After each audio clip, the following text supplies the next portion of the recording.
What's up, everybody, and welcome to week 2 of 2016. The topic for this week is going to be how I'm currently running my bench and squat programs. The other lifts, the deadlift and overhead press, are still basically in volume work only because deadlifts I hadn't done for a good 6 weeks, and just doing the little bit of volume work that I've been doing has been toasting my lower back. Not in a bad way, just, really good and sore. And with the overhead press, I'm still trying to get used to that new overhead position where the bar is like slightly behind my head at the top, unlike the old overhead press, which I kind of turned into a standing incline press because I had like so much arch in my lower back. So eventually those two are also going to be on probably a similar type of program as what the bench and squat are currently on. But anyway, the meat of the idea is that if I want to get good at doing heavy singles, I need to practice heavy singles frequently. And so, with the sole exception of close grip benching, which is on Sunday and Wednesdays, each day I will do some sort of squat max and bench max. And that is basically how I warm up. I just warm up to a heavy single for now. In the future, that may be like heavy doubles, heavy triples, but for right now, it's just singles. And depending on what I get for that single will determine how much weight I use in my volume work. And a brief pause here, because you guys need to be prepared, because guess what's coming? The camera upgrade. Awesome. You know what I like about this is I can actually get like my entire body into the frame for squats. Got a new smartphone over the holidays, which people who know me realize is a cataclysmic event. But it's pretty cool. It's got a nice camera, and this looks a lot better than the old one. I'm still playing around with angles. We'll figure out what I like best, but yeah, got some higher quality production going on here. So anyway, a note about those heavy singles. The key to them is that you do not miss. So basically, you do not go for an all-out 102% of your actual max. It's probably going to fall in the probably 90 to 95% range. It's a weight that you have no doubt that you can get without a spotter and without breaking any form or not having any form breakdown. I am not actually at full daily maxes just yet. I put a cap on the daily maxes at something that's pretty easy. Like for example, last week I did pause bench at 170, and I capped it there, even though I could have got more, simply because I had taken a week off, and the only thing I had done in Texas was maxing with the bench and not with the squats. So I wanted to keep everything a little bit lower key for the first couple of weeks, and so I just put caps on it. But pretty soon, probably in like 3 or 4 weeks, I'll be at full-on daily maxes, and we'll kind of have a decent idea of where I stand strength-wise right now. Now I want to tell you guys about how I'm running my volume progression. What I wanted to do was group up my volume blocks into 3-day cycles. So for example, Saturday, Sunday, Monday is like one cycle. Tuesday, Wednesday, Thursday is a cycle, and then I take Fridays off.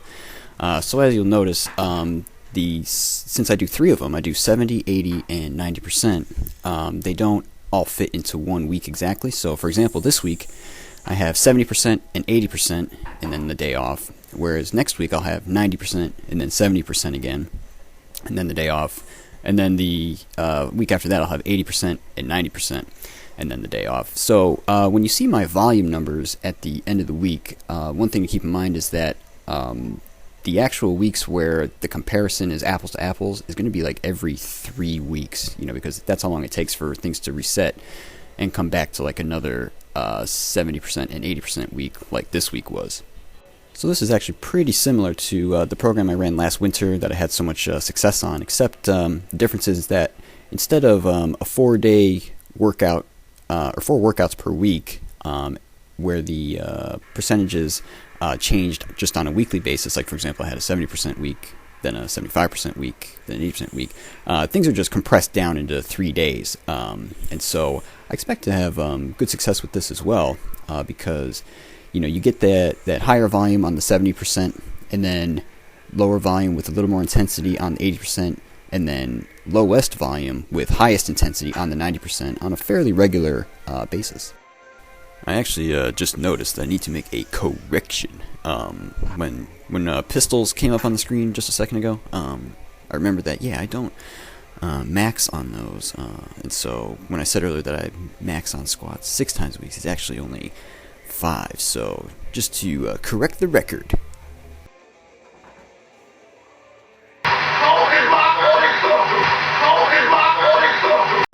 And we're on to Wednesday's workout.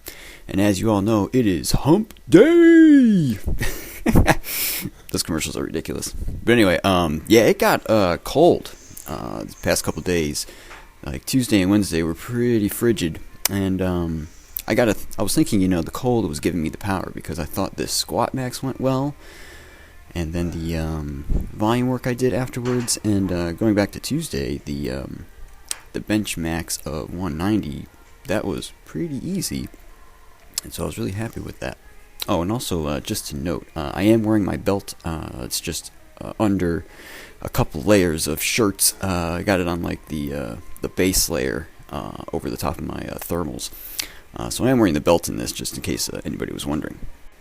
And so the latest news is that they're actually forecasting a blizzard for my area starting Friday night and going through Sunday morning. So in the case that I lose my power, next week's video might be all in the dark. So that might be kind of cool, actually. I need to get some of those like glow in the dark outline body things, so you can just see like this outline like doing squats and whatever. That'd be pretty funny.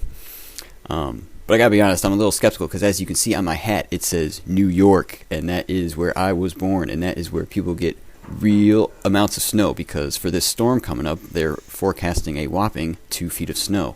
And like I said, that's like Friday night to Sunday morning, so about 36 hours. I can recall days in New York where we would get 2 feet like in 4 hours. So as usual, they're super hyping the thing, and I don't know, it gets on my nerves. But anyway, all in all, excellent week of lifting, and building momentum into 2016 here. Hopefully we can keep it going, and we will be seeing you guys next week after we do our summary stuff at the end here. Take care.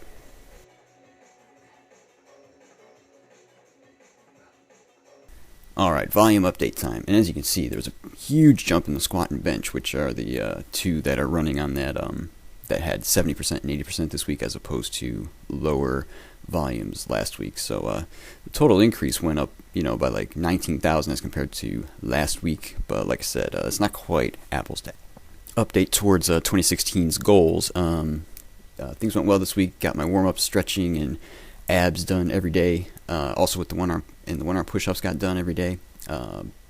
Count my calories, taking care of my metabolic health, and so far, no injuries. So hopefully we can keep that up. Oh, why did I have to start my diet on pork chop night? Now, Homer, we've got steamed vegetables and rice cakes for you. Oh, well, wait a minute. Well, hey, I've been setting my drinks on these things. Well, they're only 35 calories apiece. Hello? Hello? Hello, Face? Where are you? You can put a little something on top for flavor. Hey, now you're talking. Homer? Do I have to do anything? No. Great, fine, go nuts. Only 35 calories. Speaking of metabolic updates, this week was good. We hit the 2680 per day average with a average of 314 carbs per day, 131 protein, and 100 fats. The weight went down. The only issue with that is that my scale seems to be behaving kind of like your car in the cold. You know how it like is slow to start up? The scale's kind of acting like that. Like it takes a second for the actual screen to light up. So I'm wondering if there's any issue with that. But regardless, we're going up 5 grams of carbs next week to 310. And we're going to be staying with 140 protein and 100 fat for 2,700 calories per day. Yum-o.